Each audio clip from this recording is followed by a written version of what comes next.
Syria में तुर्की के operation के बाद आईएसआईएस की बड़ी तैयारी। सिर्फ ब्रेकिंग राहुल, सीरिया में बड़ी संख्या में जेल तोड़ने की साजिश।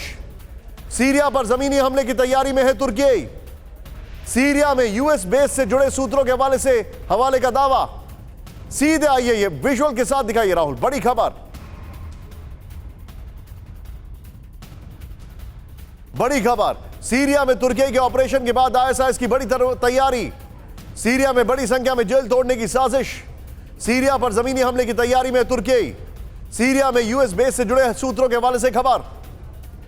सीधे आइए बिग वॉल पर, जो जानकारी है सीरिया में आईएसआईएस की नई साजिश।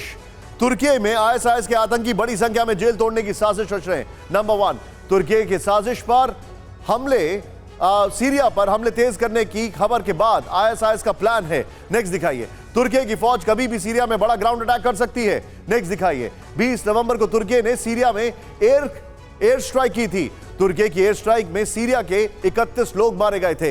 यह बहुत बड़ी खबर है राहुल।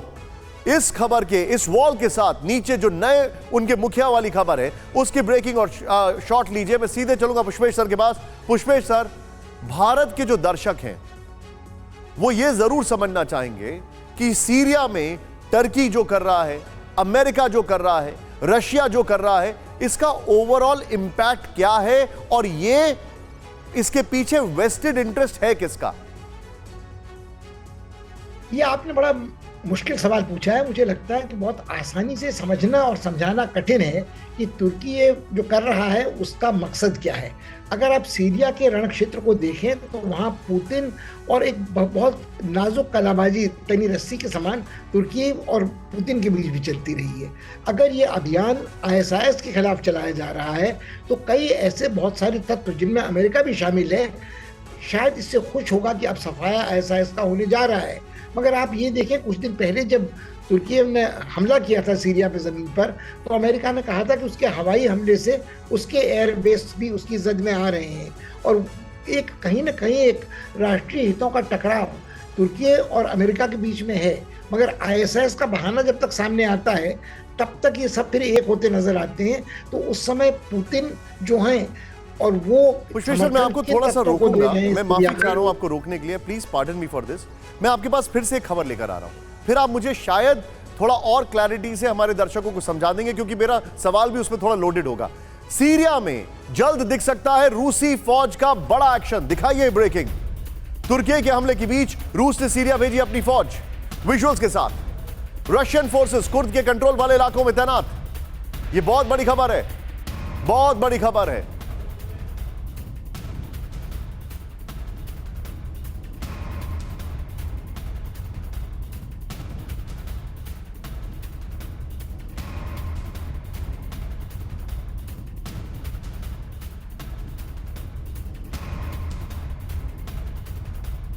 ये बड़ी खबर है। सीधे बिग वॉल पर आइए, अब क्या हो रहा है? सीरिया में दिखेगा रूसी एक्शन। नंबर 1, चेंज करिए इसको यहां पर। रूस ने तुर्की के हमले की आशंका के मद्देनजर सीरिया में अपनी फौज भेजी। ये बहुत बड़ी खबर है। रूस ने उत्तरी सीरिया में कुर्द फाइटर्स के कंट्रोल वाले इलाके में फौज भेजी है। नेक्स्ट दिखाइए, वॉर मॉनिटर के रशियन फौज के डिप्लॉयमेंट पर बड़ा दावा किया है। नेक्स्ट, सीरिया में तुर्की की बड़ी एयर स्ट्राइक के बाद रूस ने अपनी सेना भेजी है। इस्तांबुल धमाके के बाद तुर्की ने इराक, नॉर्थ सीरिया में एयर स्ट्राइक की थी। राहुल, ये दोनों ब्रेकिंग, दोनों शॉट दिखाइए, दोनों ब्रेकिंग, दोनों शॉट दिखाइए और इसके बाद मैं सीधे पुष्पेश सर के पास चलूंगा।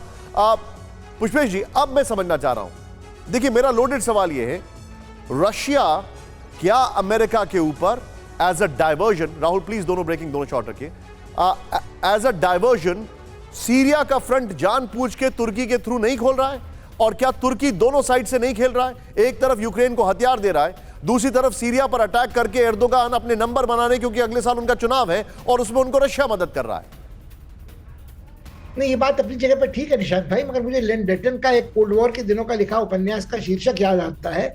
वो जो कहते थे कि if you try to play both sides and stand on neutral ground, one day they run a barbed wire through you. तो तुर्की में और एर्दोगान के साथ ये संकट होने वाला है कि कब तक वो रूस के साथ भी रहेंगे और कब तक वो अमेरिका के साथ भी दुश्मन के रूप में सामने नहीं आएंगे।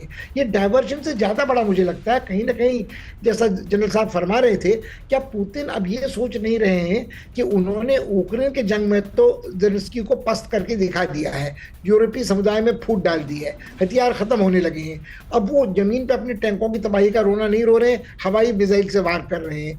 अब क्या ये तो नहीं है कि तुर्की को बराबर करने के लिए कहीं ना कहीं यदि रूस की सेना का कब्जा कुर्द वाले क्षेत्र में होता है और जो कुर्द अलगाववादी हैं, तो न केवल वो तुर्की में बल्कि वो मेरे ख्याल में सीरिया में भी संकट का कर सकते हैं, और जिस जमीन पर उनका कब्जा है उसमें तेल का भंडार भी है। तो कहीं ना कहीं अगर टेम्परेरी भी अनिश्चित काल के लिए भी रूस की सेना यहाँ पे काबिज होती है तो ये तेल गैस संपदा भी रूस के पास ही रहेगी। और मेरे ख्याल में अब तक तुर्की अपने, जिसे अंग्रेजी में कहते हैं, वो punching much above its weight, तो वो असलियत भी अब सामने आने वाली है कि तुर्की में दम कितना है।